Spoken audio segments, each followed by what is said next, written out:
Oh, hello. My name is Mara and welcome to Books Like Whoa.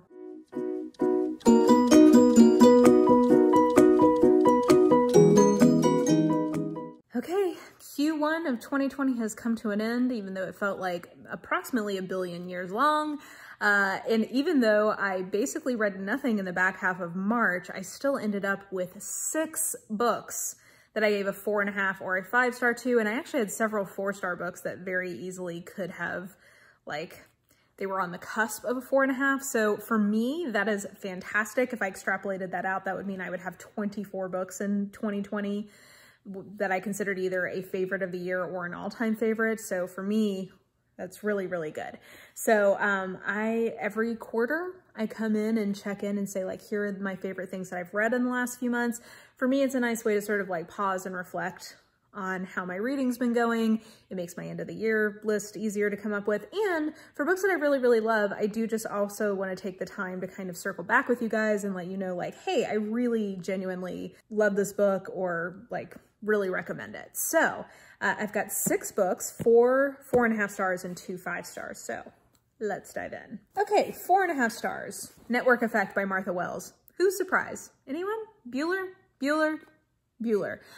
No one's surprised that I absolutely love this book, though there was some risk here because up to this point, the Murderbot series has been very much focused on novellas. And, so there's kind of a risk because this is the first like full-length novel and maybe the pacing wouldn't work, or maybe Murderbot book couldn't be sustained for 300 or however many pages this is, 350.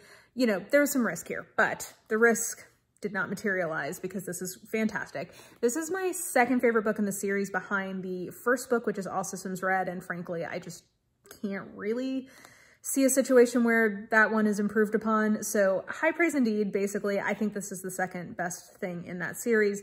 The reason that this is so good is because it really lets Murderbot shine in terms of the character development and all of the different like people that we know from Murderbot's past. So we have Dr. Mensa, we have Art coming back in a really big way in this one, and we have some of the other scientists who we've encountered in the past. But I think what really makes this special is the relationship between Murderbot and Dr. Mensa's daughter, because Murderbot is basically on a mission to protect this daughter. Like, the daughter has gone on this space exploration thing. Murderbot is there to make sure that she is okay.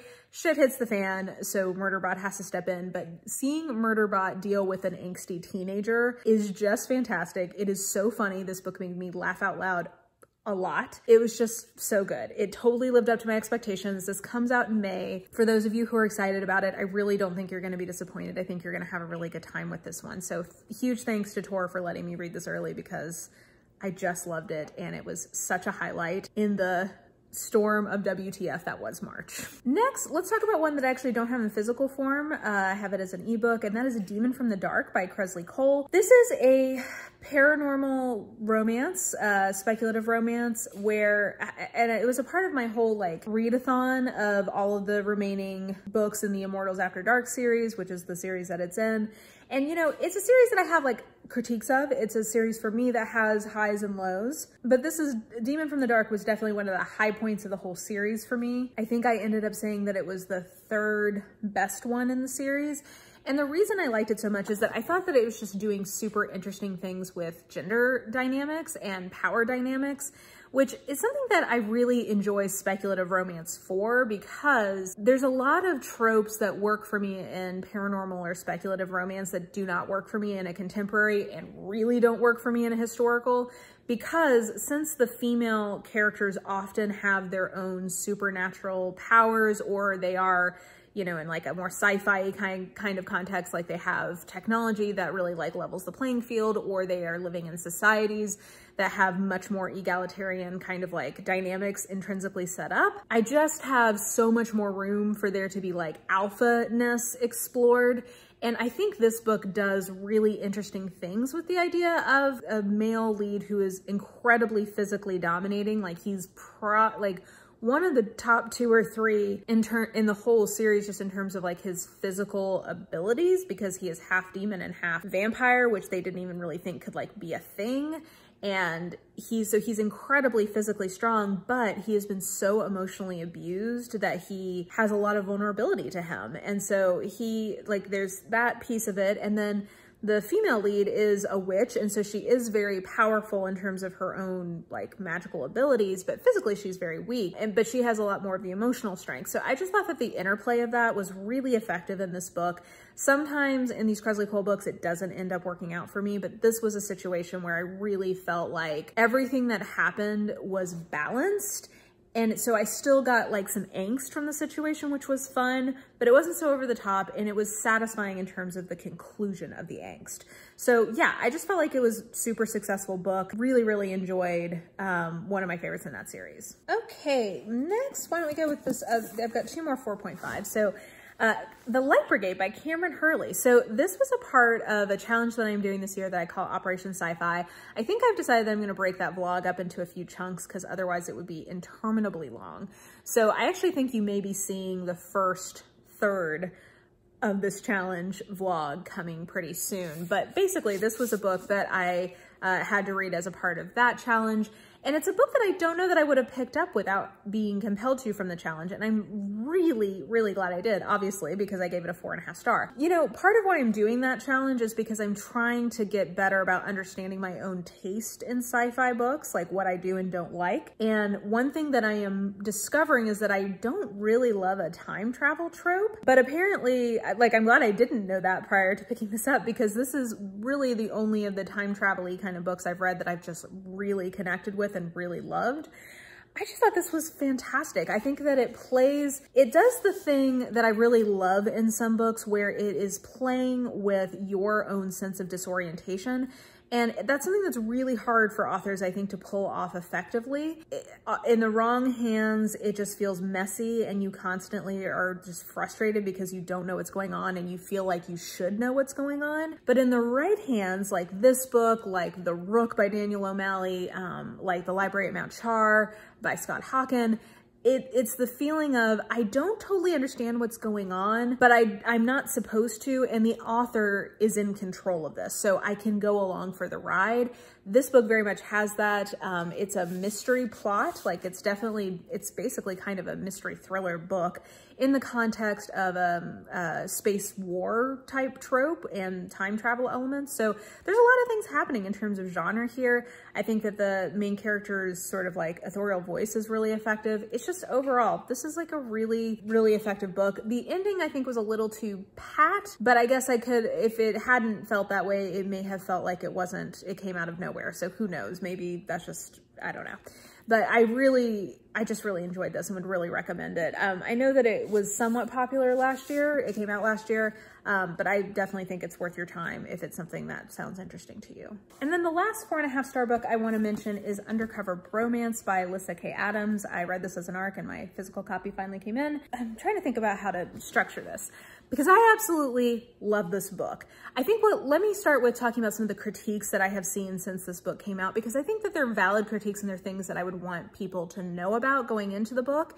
And I'm going to explain why that's not my experience of it and kind of the context in which that is not my experience of it. So since this book has come out, there has been some critiques of it as, well, first of all, it needs all the content warnings. The intrinsic setup of this is about workplace sexual harassment and sexual assault. So think sort of like a Harvey Weinstein, Matt Lauer, that type of kind of scenario in terms of the big bad in this. So it needs content warnings around all of that. And what some people have said is that they feel like those aspects of the book are not taken seriously enough or are used to sensationalize, or basically they just don't feel like it was handled with enough respect, and they felt like it would be something that was triggering to people, that it just wasn't handled well.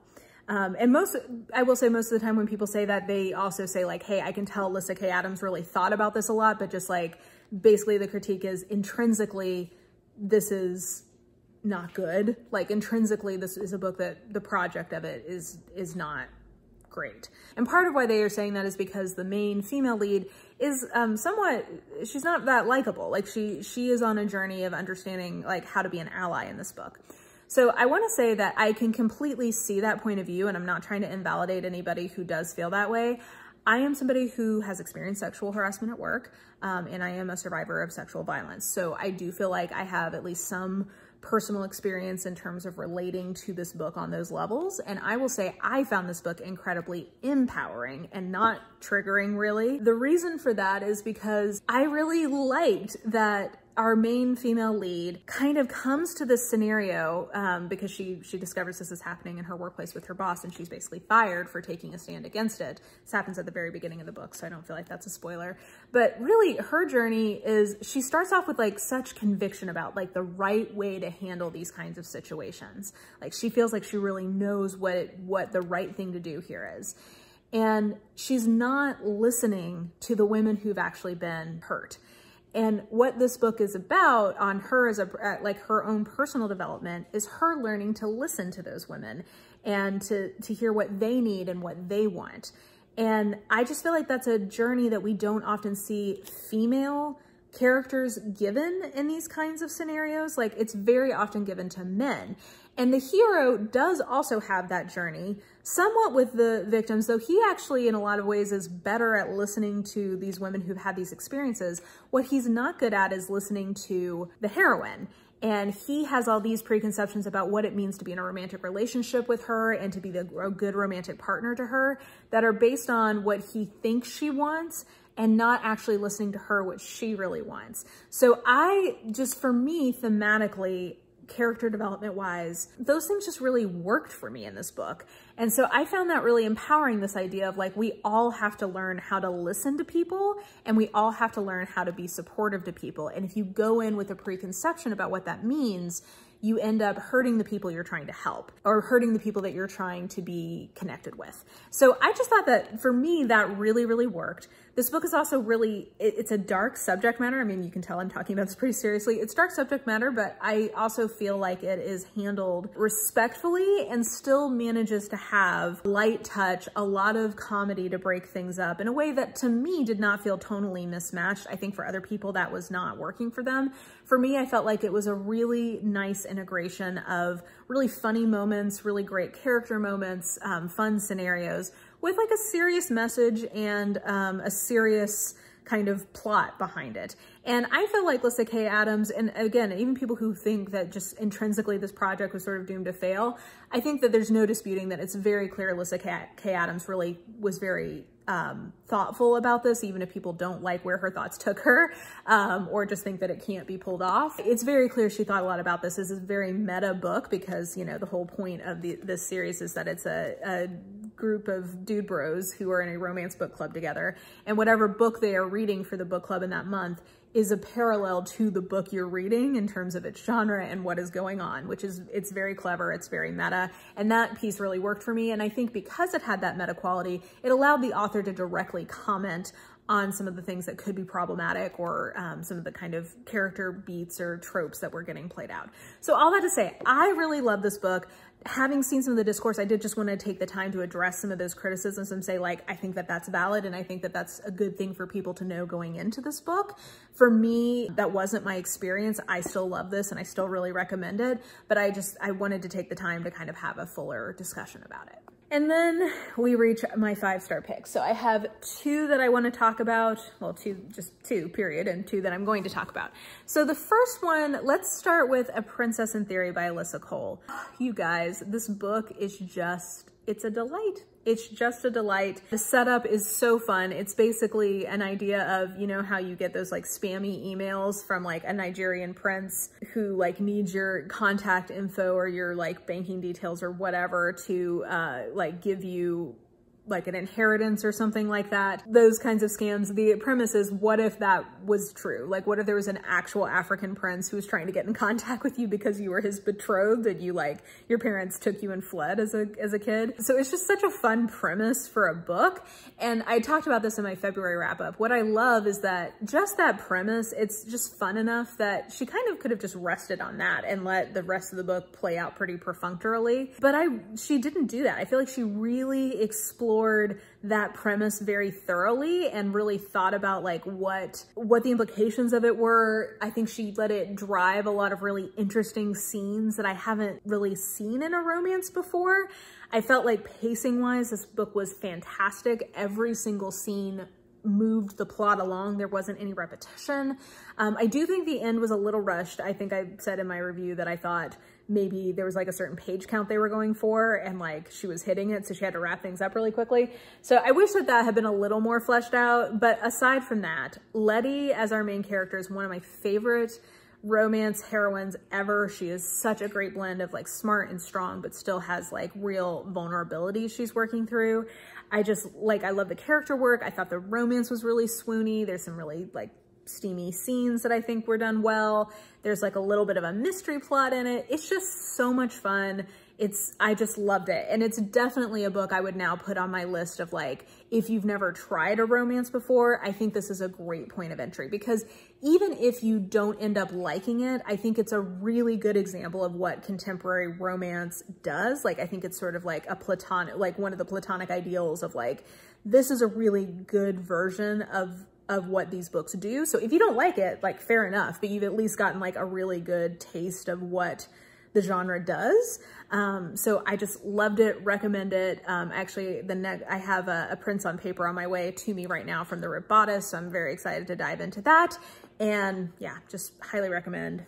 It was great. And then if I had to pick a favorite book of the quarter so far, I would have to go with Jane Doe by Victoria Helen Stone.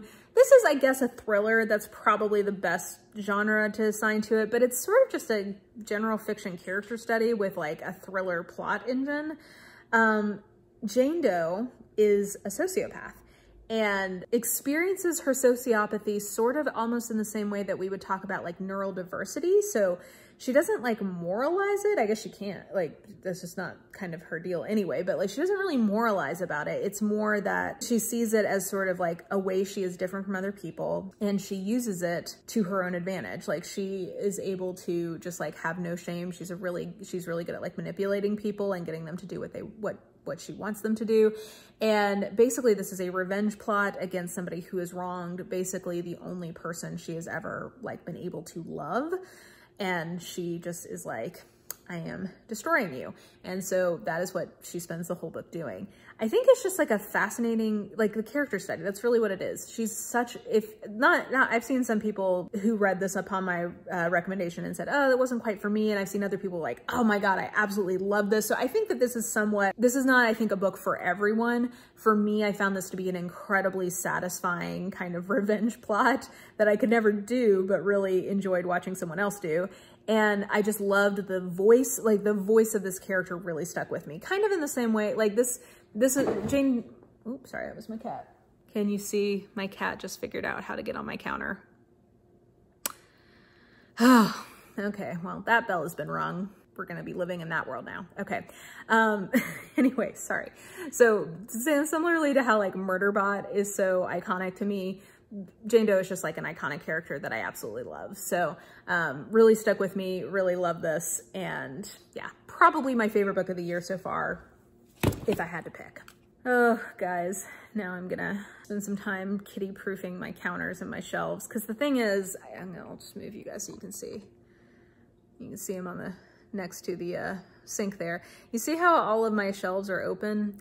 Well, it's got a lot of breakable stuff up there. So that's gonna be fun figuring out how to kitty-proof that. Okay, anyway, those are my favorite books of the quarter. I really strong reading quarter so far, even though the back half of March was an absolute disaster. And I don't know, we'll see how this next quarter goes, because I've been trying to get my reading mojo back. It's slowly returning. So we'll see how that goes. But anyway, I hope you guys enjoyed this video. Definitely let me know what your favorite reads so far of the year have been. And yeah, I think that will do it for now. So if you enjoyed this video, please like, subscribe, follow me on the social medias if you are so inclined. I have all that information listed in the description box below. And I think that will do it. I hope you're having an absolutely lovely day today. And I will just talk to you soon. Bye.